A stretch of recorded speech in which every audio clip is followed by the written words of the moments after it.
Selamat pagi, Shalom. Selamat pagi, Shalom. Kita bersuka cita, amin. Amin. Kita akan baca dalam kebenaran firman Tuhan. Kita buka Alkitab kita dalam kitab Perjanjian Lama, 1 Samuel pasal 7 ayat 2 sampai ayat yang ke-12. 1 Samuel pasal 7 ayat yang kedua sampai ayat yang ke-12.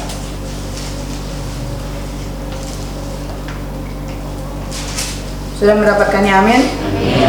Firman Tuhan ini kita akan baca secara bergantian. Saya akan bacakan ayat yang kedua dan teman-teman semuanya membacakan ayat yang ketiga. Dan pada ayat yang ke-12 kita akan baca secara bersama-sama. Lembaga Alkitab Indonesia memberikan judul Orang Filistin terpukul kalah dekat Mispa. Sejak saat tabut itu tinggal di Kiryat Yearim, berlalulah waktu yang cukup lama, yakni 20 tahun, dan seluruh kaum Israel mengeluh kepada Tuhan.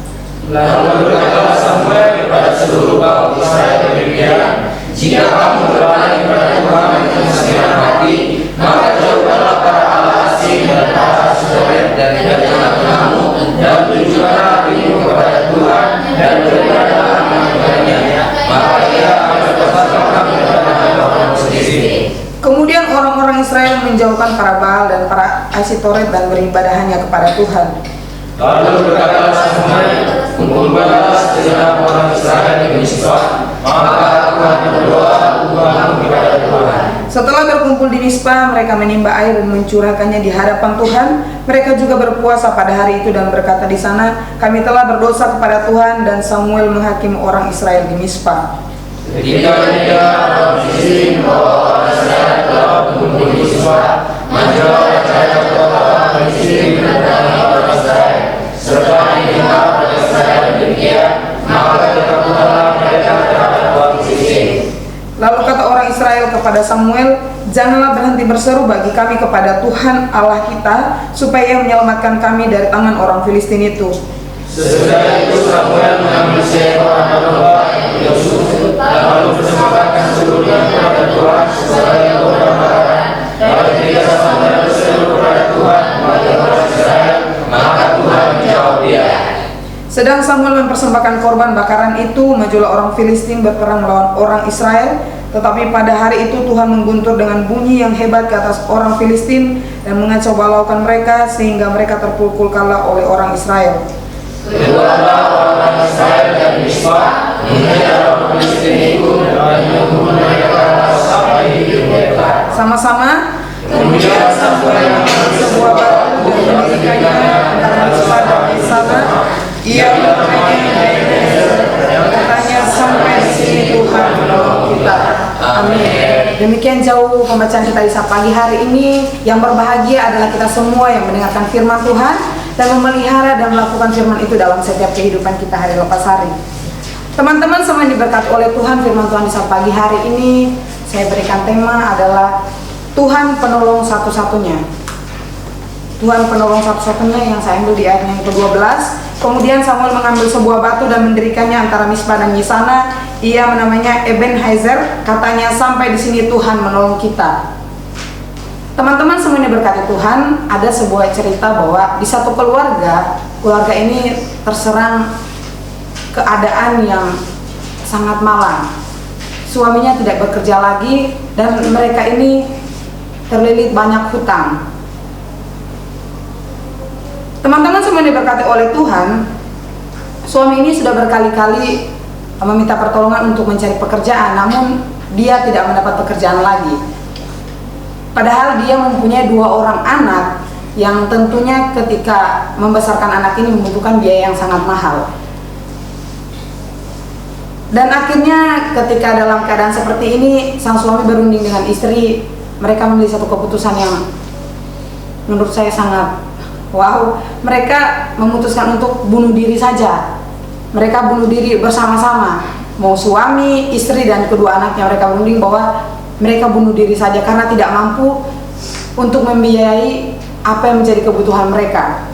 Jadi mereka sudah sepakat bahwa mereka akan bunuh diri karena dengan keadaan mereka yang sudah sangat susah. Mereka menyewa villa untuk mereka bunuh diri di puncak. Mereka ini sepakat bunuh dirinya bukan di rumah tapi di puncak.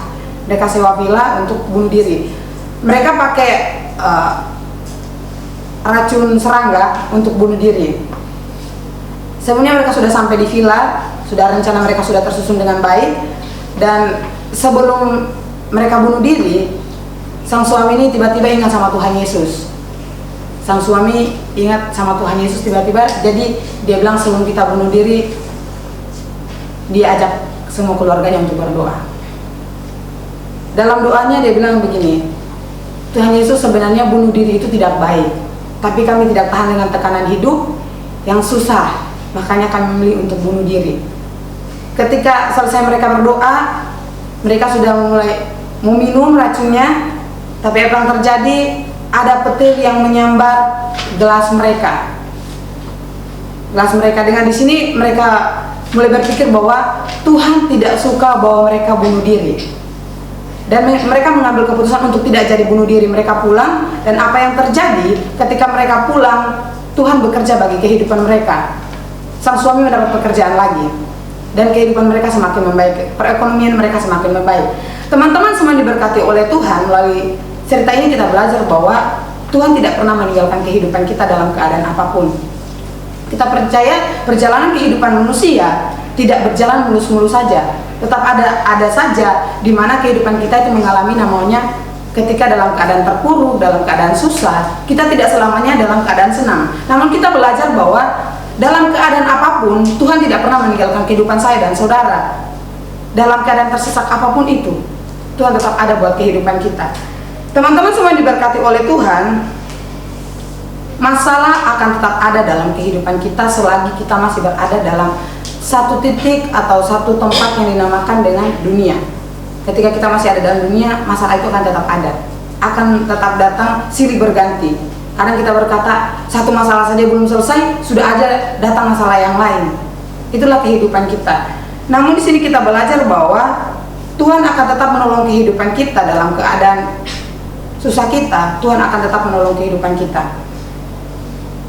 Teman-teman, sebagai orang percaya kepada Tuhan Yesus Kristus, seharusnya kita menyadari bahwa ketika masalah datang dalam kehidupan kita, kita senantiasa berpengharapan di dalam Tuhan. Yang kita percaya bahwa Tuhan adalah penolong satu-satunya dalam kehidupan kita. Bukan salah satunya, tetapi satu-satunya penolong dalam kehidupan kita, yang akan menolong setiap kehidupan kita dalam masalah apapun, dalam persoalan kehidupan kita, sesulit apapun kehidupan kita, dalam pergumulan terberat kita, Tuhan akan tetap menolong kehidupan kita.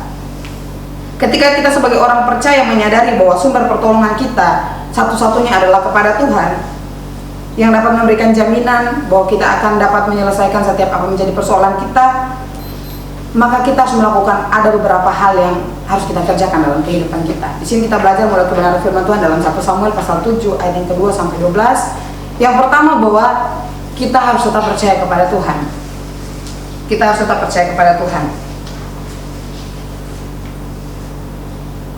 Saya ambil di ayat yang ketiga, dikatakan bahwa lalu berkatalah Samuel kepada seluruh kaum Israel demikian, jika kamu berbalik kepada Tuhan dengan segenap hati, maka jauhkanlah para allah asing dan para Asitoret dari tengah-tengahmu, dan tunjukkan hatimu kepada Tuhan, dan beribadahlah hanya kepadanya, maka ia akan melepaskan kamu dari tangan orang Filistin.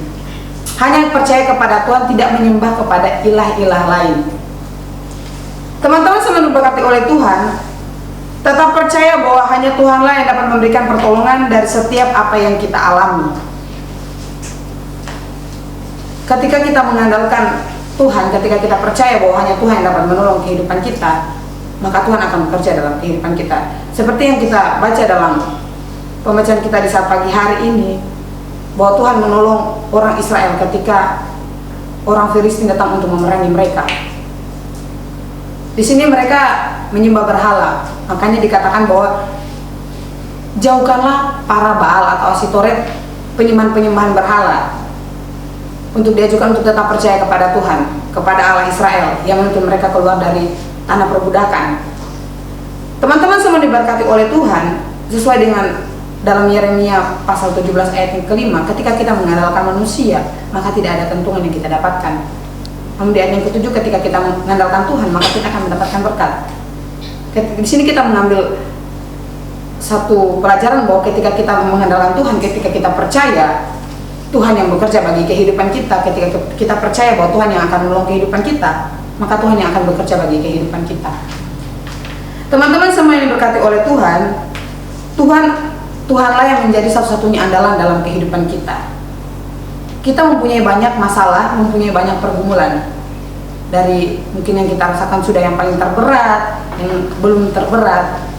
Tapi yang satu hal yang kita percaya, bahwa ketika kita terus mengandalkan Tuhan, ketika kita percaya, maka Tuhan akan memberikan kita jalan keluar yang pasti. Itu hal yang perlu kita tanamkan dalam setiap kehidupan kita, dalam keadaan apapun kita, dalam pergumulan seberat apapun kita.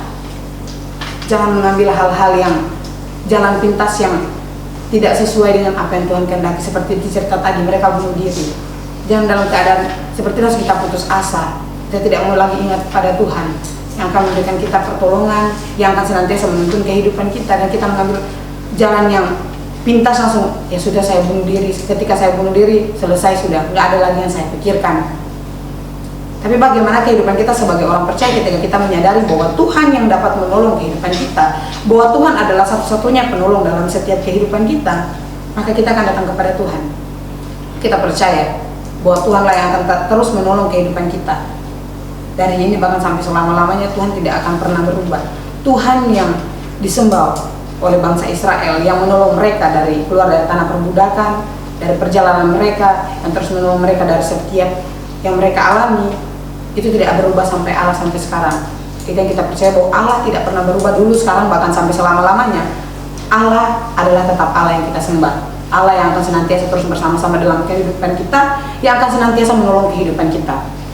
Teman-teman semua diberkati oleh Tuhan. Yang kedua, hal yang kita harus lakukan ketika kita menyadari bahwa Tuhan adalah penolong satu-satunya dalam kehidupan kita adalah tetap berdoa.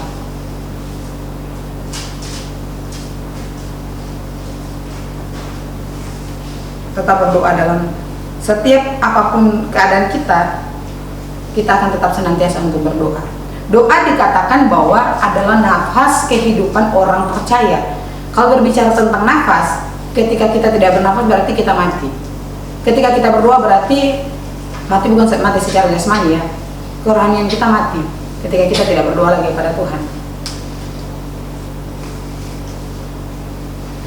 Oleh karena itu sebagai orang percaya, maka kita harus memiliki persekutuan yang erat dengan Tuhan. Doa kita senantiasa kita terus panjatkan di hadapan Tuhan, senantiasa kita untuk datang kepada Tuhan untuk membawa setiap doa-doa kita. Karena dengan apa ketika kita berdoa kepada Tuhan, maka kita dapat menyampaikan apa yang menjadi pergumulan kita, persoalan kehidupan kita, maka kita akan sampaikan melalui doa kita. Di sini dikatakan bahwa dalam ayat yang kelima, lalu berkatalah Samuel, kumpulkanlah segenap orang Israel ke Mispa, maka aku akan berdoa untuk kamu kepada Tuhan. Kita belajar bahwa doa itu sangat penting bagi kehidupan kita sebagai orang percaya. Oleh karena itu kita belajar bahwa ketika kita terus berdoa kepada Tuhan, apa yang kita lakukan akan tetap senantiasa Tuhan Yesus sertai. Jangan ketika kita berdoa kepada Tuhan itu hanya sekedar kita mau dilihat orang, oh ternyata dia rajin berdoa. Tapi ternyata kita tidak berdoa dengan baik dan benar. Kita hanya sekedar mau dilihat orang bahwa saya ini rajin berdoa. Setiap malam, setiap siang, setiap sore, dan setiap pagi, pokoknya rutinitas saya itu berdoa setiap mungkin sejam sekali. Namun ketika dia ternyata saya cuma untuk mau dilihat orang lain, tidak berdoa secara sungguh-sungguh. Ketika kita menyadari bahwa Tuhan adalah penolong satu-satunya dalam kehidupan kita, maka berdoa adalah satu keharusan dalam kehidupan kita, bukanlah suatu pilihan, tapi keharusan yang ada dalam kehidupan kita. Harus berarti harus kita lakukan dalam kehidupan kita. Tidak ada pilihan lain, memang itu harus dilakukan. Harus senantiasa kita datang kepada Tuhan, menaikkan setiap ucapan syukur kita, permohonan kita. Apa yang kita lihat ketika dalam pembacaan ini, Tuhan tidak hanya mendengar apa yang mereka pinta kepada Tuhan, apa yang mereka naikkan kepada Tuhan, setiap permohonan mereka. Tuhan tidak hanya mendengar. Kalau kita lihat di ayat yang ke-9 bahwa Tuhan menjawab. Tuhan menjawab apa yang menjadi permohonan mereka. Yaitu Tuhan menolong kehidupan mereka. Jadi satu hal yang kita pelajari di sini bahwa ketika kita percaya, ketika kita berdoa, Tuhan tidak hanya mendengar apa yang kita katakan, tapi Tuhan bekerja bagi kehidupan kita. Tuhan akan terus bekerja bagi kehidupan kita, menolong kehidupan kita hari ini bahkan sampai selama-lamanya. Dalam Yesaya pasal 41 ayat yang ke-10 dikatakan bahwa janganlah takut sebab aku menyertai dia, janganlah bimbang, aku ini Allahmu, aku akan meneguhkan bahkan akan menolong sekalipun aku akan memegang tangan kananku yang memberi kemenangan.